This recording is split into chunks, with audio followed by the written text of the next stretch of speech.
فاحنا الآن غاديين بإذن الله عز وجل إلى عرفة، ومازال كنلبيو تلبية رحنا، مازال لبيك اللهم لبيك، لبيك لا شريك لك لبيك، إن الحمد والنعمة لك والملك لا شريك لك. مازال كنلبيو وغاديين كنذكروا الله عز وجل بواحد السكينة وبواحد الطمأنينة وبواحد الراحة وبواحد الفرحة أن الله عز وجل كرمنا، وغادي نحضروا في هذا النهار اللي هو من أعظم أيام العمر. هذا اليوم ديال الوقوف بعرفة يوم من أعظم الأيام اللي كيكرم الله عز وجل بها العباد ديالو الحجاج. فاحنا طلعت الشمس في هذا النهار ديال التسعود، بدينا غاديين غنوصلوا إن شاء الله تعالى قبل من الزوال، يعني قبل ما يتنص النهار. أول ما كنمشيو لواحد المكان سميتو نمرة، كيف ما دار النبي صلى الله عليه وسلم. نمرة الآن فيها واحد المسجد، مسجد كبير، إلا تيسرت الأمور ندخلوا له ونصليو فيه. من بعد ما نتصنتوا الخطبة ديال الخطيب نصليو فيه الظهر والعصر. ولكن إلا ما تيسرتش الأمور، ما قدرناش نتزاحموا مع الناس وما لقيناش منين ندوزوا للمسجد، فبإمكاننا في أي مكان من في جوار المسجد أو لحد المسجد يمكن لنا نصليو جماعة مع الحمد لله الأحباب ديالنا والأصدقاء ديالنا اللي غاديين معنا. لكن إلا دخلنا للجامع راحنا غنصليو مع الإمام الصلاة ديال الظهر والعصر جمعا وقصرا. جمعا وقصرا بمعنى غادي نجمعوا الظهر والعصر وغادي نصليوهم جوج. علاش غنجمعوا الظهر والعصر في الوقت ديال الظهر؟ باش يبقى لنا داكشي اللي بقى ديال النهار نتفرغوا فيه للعبادة والدعاء وللذكر والطلب من الله عز وجل.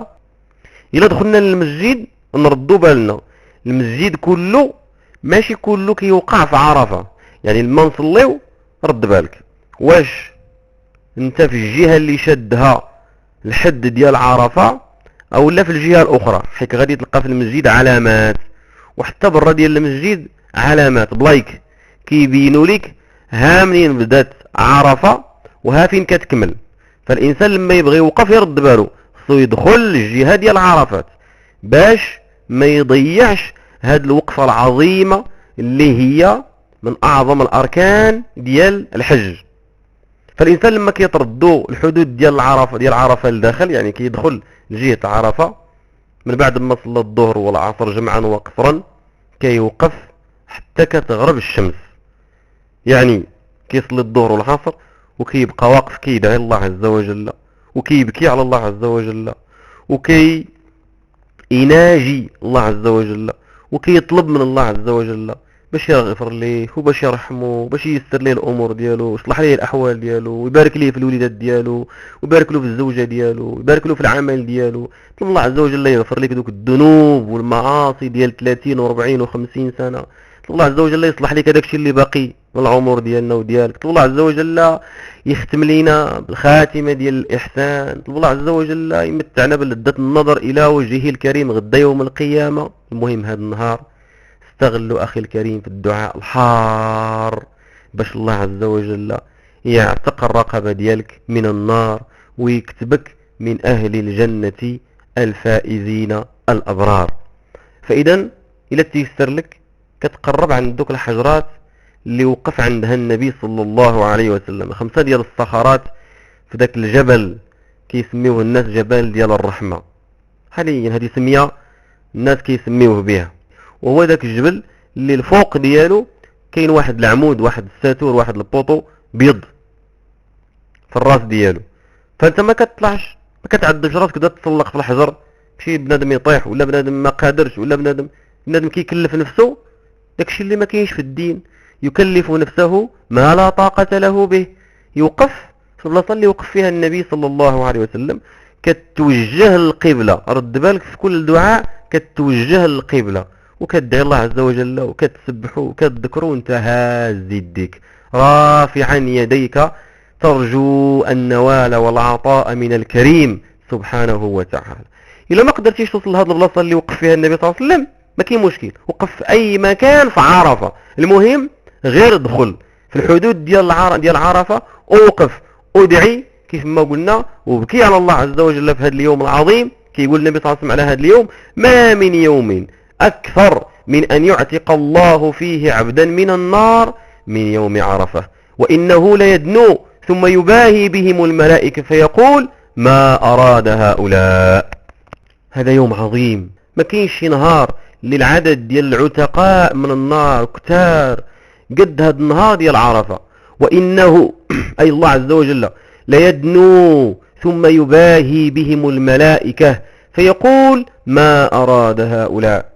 وفي حديث آخر: انظروا، الله عز وجل كيقول الملائكة ديالو: انظروا إلى عبادي جاءوني شعثا غبرا. شوفوا كيف جايين مكرفصين وسمحوا في ريوسهم وكيبكي وكيدعي وهزين يديهم هذا النهار هذا كله: أشهدكم يا ملائكتي أني قد غفرت لهم. فيا أخي الكريم، عندك يفوت عليك هذا النهار هذا والدوزو فيما لا فائدة فيه. تهلا في الدعاء كثر من الذكر، ولذلك كان الدعاء اللي كان النبي صلى الله عليه وسلم كيكثروا في هذا النهار: لا إله إلا الله وحده لا شريك له، له الملك وله الحمد وهو على كل شيء قدير. في هذا النهار يمكن تقرأ القرآن الكريم، يمكن تذكر الله عز وجل، يمكن تسبح الله عز وجل، ولا عيتي يمكن تجلس وتستراح، ويمكن تتكلم مع أصحابك الكلام النافع، ماشي الكلام الخاوي، لا الكلام النافع المفيد. وحرص لما تشوف الشمس بدأت كتهرس وكتهبط الغروب، حرص أنك تدعي دعاء حار صادق وقوي في الأخر ديال النهار، باش يكون مسك الختام الله عز وجل يكتبك في هذا اليوم الطيب المبارك من أهل الجنة، ويعتق الرقبة ديالك من النار. بعد غروب الشمس يعني تبقى قالت حتى كتشوف الشمس راها غربات والقرص ديالها ما بقاش كيبان في السماء حتى تتحقق من غروب الشمس وتنزل إلى مزدلفة، وهي مزدلفة بين منى وعرفات. وفيها أيضا أعمال وأشياء خص الحاج والحاجة يرد لها البال لما يكون في مزدلفة. فإذا في الطريق من عرفات إلى مزدلفة مازال الإنسان كيلبي، كيذكر الله عز وجل، ما كيتزاحمش، ما كيتخاصمش، ما كيخسرش الكلام، كيكون دائما لين طيب، كيفيض بالعفو وبالتسامح وبالرحمة، ويقف مع الضعيف ويشد اليد المريض، كيكون رحمة على الحجاج في هذه الأيام ديال الحج. فغادي توصل إلى مزدلفة في الليل وغادي تنزل بها، يعني غادي تحط الصاك ديالك إلا كان معك شي صاك، ويكون معك صاك صغيور. بالمناسبة انت من نهار طلعتي لمينان راه عندك واحد الصويك ديالك صغيور، هذا الصويك فيه ماء، فيه بعض الأشياء اللي ممكن تقوت بها، فيه شي فوقية شي لبسة اللي هي خفيفة، فيه ورقاتك اللي هي ضرورية، فيه واحد البركة ديال الفلوس اللي تحتاج، وما تكترش هيت معاك في الباجاج في هذا النهار أو في هذه الأيام، لأن الصاك يمكن يضيع، يمكن يتحيد ليك، يمكن توقع بسببه مشاكل. لكن واحد الصاك اللي هو خفيف لا بأس، فيه الهاتف ديالك وفيه واحد الورقات ديالك وفيه الأشياء اللي هي أساسية ومهمة كتهزو معاك. فلما كتوصل لمزدلفة تستريح، غادي توصل في الليل تستريح قليلا، كتوضا، كتصلي المغرب والعشاء، لأن المغرب راها شدتنا تقريبا في عرفات، ولذلك ما صليناهاش في عرفات، خليناها حتى نوصلوا لمزدلفة وغادي نجمعوها مع العشاء، غادي نجمعوها يعني غادي نصليوها جمعا وقصرا. جمعا يعني غنجمعوا المغرب والعشاء، قصرا غادي نصليو العشاء جوج ديال الركعات بلاصه ما نصليو 4 كما هو معهود. لكن الا جيتي في الطريق وكان الزحام وتعطلتي في الطريق وخفتي لا تفوتك الوقت ديال العشاء، يعني الليل قريب يتناص ومازال ما صليتيش، فصلي في اي مكان في الطريق باش ما تفوتكش الصلاة. إن الصلاة كانت على المؤمنين كتابا موقوتا، فما تخليش الصلاة تفوتك. لكن إلا وصلتي مع 9 مع 10 مع 10 ونص مع 11، فهذه كلها أوقات مازال عندك فيها متسع باش تصلي المغرب والعشاء. فاش كتصليهم كترتاح كتنعس وما كتصليش شي حاجه من موراهم. علاش كترتاح وعلاش كتنعس في هاد الوقيته هادي؟ لانك خصك تستعد الاعمال ديال نهار العيد، وهي اعمال كثيره ومهمه وفيها شي شويه ديال الجهد. ولذلك هاد الليله النبي صلى الله عليه وسلم لما وصل لمزدلفه ارتاح ونام ولم يقم فيها بشيء من الصلاه او بغيرها. هنا كاينه واحد المساله، وهو ان الناس الكبار واللي مرض واللي ضعيف واللي عنده شي مشكل في الصحه ديالو يمكن له ما يباتش في مزدلفه، بمعنى يوصل لمزدلفه ويجلس فيها واحد الوقيت، لما يفوت النص ديال الليل، لما يدوز واحد القدر كبير ديال الليل قبل ما يوصل الصبح، يمكن له يمشي الى منى.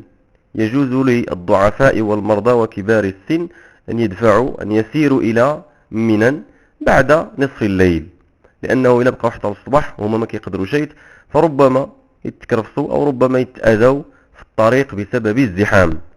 الناس اللي صحاح والناس اللي الحمد لله ما ضرهم حتى حاجه، ما عندهمش مشكل في الزحام وكيصبروا، فهادو الافضل انهم يباتوا في مزدلفه حتى كيصليو بها الصباح. فاش كيصليو بها الصبح كيوقفوا عند المشعر الحرام، والمشعر الحرام هو واحد المكان في مزدلفه، هو واحد المكان في مزدلفه. دابا راه ولا فيه مسجد كيتسمى مسجد المشعر الحرام. فاذا لما كتصلي الصبح كتوقف في هذا المكان هذا اللي سميتو المشعر الحرام، كيف ما ذكر الله عز وجل في القرآن الكريم، وكتذكر الله عز وجل وكتدعيه وكتطلبوا باش يكرمك بالكرم ديال الدنيا وديال الآخرة. كتبقى كتدعي وكتذكر حتى يسفر جدا، يعني حتى كيبان الضوء ديال اليوم الجديد، كيبان الضوء مزيان مجهد، لكن مازال ما طلعتش الشمس. يعني من مورا الصبح كيبدا الضوء كيتجهد حتى كيوصل واحد الوقيته مازال الشمس ما شرقات، ولكن بدا الضوء ديال النهار الجديد يعني واضح وكبير. الا ما تيسرناش نمشيو لهذا المكان اللي سميتو المشعر الحرام ونوقفوا فيه وندعيوه، فبامكاننا نوقفوا في اي مكان من مزدلفه. يعني هاد الوقفه هذه ديال هذا الصباح هذا قبل ما تشرق الشمس والدعاء فيها، الا ما مشينا شيء للمشعر الحرام لان ما عرفناش ولا الزحام ولا معنا ناس اللي هما ما قادرينش، فيمكن لك اخي الكريم توقف في اي مكان وتدعي الله عز وجل حتى يعني كيبان الضوء مزيان، كتحرك الى منى، كتمشي الى منى. وفي الطريق ديالك يمكن لك تلقط دوك الحجيورات الصغيورين اللي غادي نستعملوهم في الرمي. غادي تلقط 7 ديال الحصيات، 7 ديال الحجرات الصغيورين من مزدلفه او لا في اثناء الطريق فاش كتكون غادي الى منى. ورد بالك اخي الكريم، هاد الحجيرات هادو خصهم يكونوا بواحد القياس كيف ما ورانا النبي صلى الله عليه وسلم. تكون الحجيوره كبيره شي شويه من الحبه ديال الحمص وصغيره من الحبه ديال الفول. واياك والغلو، يعني الانسان يهز حجره كبيره ولا يستعمل شي حاجه اللي ما استعملهاش النبي صلى الله عليه وسلم، فهذه عباده وخصنا نتبعوا فيها النبي محمد صلى الله عليه وسلم. فلا مجال للغلو والتنطع في طاعة وعبادة الله عز وجل. ما كاينش عبادة أحسن من أننا نديروها كيف ما علمها لنا النبي صلى الله عليه وسلم. وربما راكم غادي تشوفوا ناس كيضربوا أو لا كيرجموا بميضلات وبالصبابط وبالصنادل وبالميكات وبالقراعي ديال الماء اللي خاويين أو عامرين، وهذا كله ليس من سنة النبي صلى الله عليه وسلم. فإلى وصلنا إلى منى كنكونوا دخلنا في يوم 10 ذي الحجة.